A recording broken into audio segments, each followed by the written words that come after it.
అనుకున్నంత జరుగుతోంది. మిడిల్ ఈస్ట్లో అగ్రరాజ్యం రివెంజ్ స్ట్రాటజీని ఆచరణలో పెట్టేసింది. రెండు దేశాలు 85 స్థావరాలు, శత్రు భీకర B-1 సూపర్ సోనిక్ బాంబర్లు.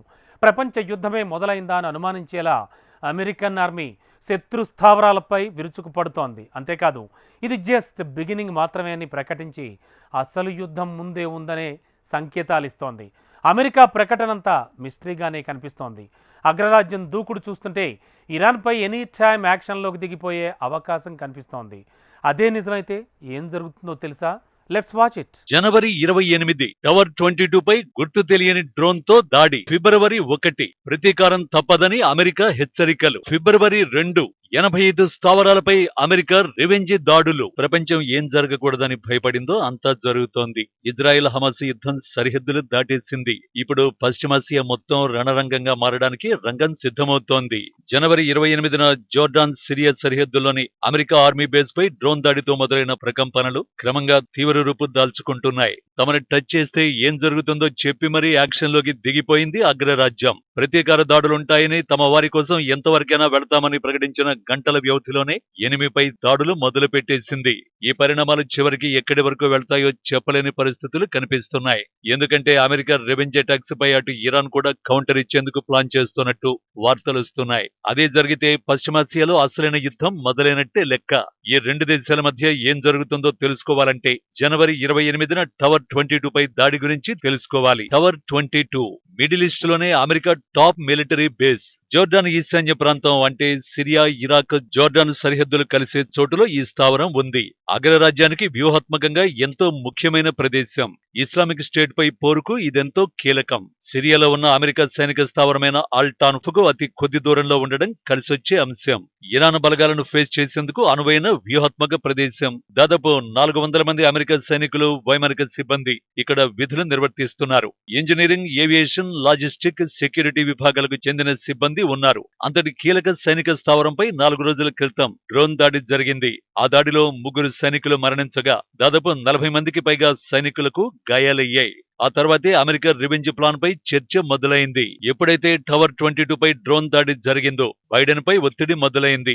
సొంత పార్టీ నుంచి అగ్రనేతపై అసమ్మతి వ్యక్తమైంది. టవర్ 22 పై డ్రోన్ దాడి ఇరాన్ మద్దతు గ్యాంగుల పని అని తెలిసి కూడా సైలెంట్ గా ఉండడమేంటనే ప్రశ్నలు ఎదురయ్యాయి. అసలే అధ్యక్ష ఎన్నికలు ముంచుకొస్తున్నాయి. పైగా ఈసారి అధ్యక్ష రేసులో బైడెన్ ఉన్నారు. ఇలాంటి సమయంలో ధైర్యంగా అడుగు ముందుకు వేయకపోతే ఎలా? అందుకే పెంటగాన్ లో కీలక సమావేశం నిర్వహించి అమెరికన్లను టచ్ చేస్తే రిజల్ట్ ఎలా ఉంటుందో ఇరాన్ కు మరోసారి చూపించాలని డిసైడ్ అయ్యారు.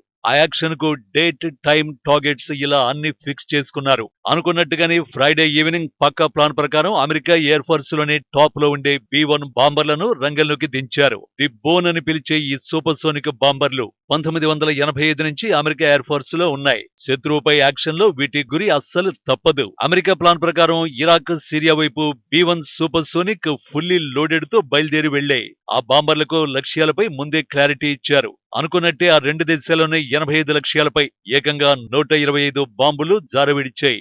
ఈ ఆపరేషన్ అంతా నిమిషాల్లోనే జరిగినట్టు తెలుస్తోంది. తర్వాత బైడెన్ నుంచి సంచలన ప్రకటన కూడా వచ్చింది. తన ఆదేశాల ప్రకారం అమెరికా బలగాలు ఇరాక్, సిరియాలోని శత్రు స్థావరాలను లక్ష్యంగా చేసుకున్నాయని, తమ స్పందన మొదలైందని బైడెన్ ప్రకటించారు. తాము ఎంచుకున్న ప్రదేశాల్లో దాడులు కొనసాగుతాయని కూడా చెప్పారు. అమెరికా ఎవరితోనూ వివాదాలు పెట్టుకోదంటూనే తమ జోలికి వస్తే మాత్రం తప్పకుండా రివెంజ్ తీర్చుకుంటామని తేల్చి చెప్పారు. సింపుల్ గా చెప్పాలంటే మిడిల్ ఈస్ట్ లో తమ దాడులు ఆరంభం మాత్రమే అని పరోక్షంగా ఇరాన్ కు హెచ్చరికలు పంపించారన్నమాట. మరోవైపు అమెరికా దాడులపై ఇరాక్ స్పందించింది. సిరియా, ఇరాక్ లోని మిలిటరీ స్థావరాలపై అమెరికా దాడిని తీవ్రంగా ఖండించింది. ఈ దాడులు ఇరాక్ సార్వభౌమాధికారానికి పూర్తిగా భంగం కలిగించడమే అవుతుందని అభిప్రాయపడింది.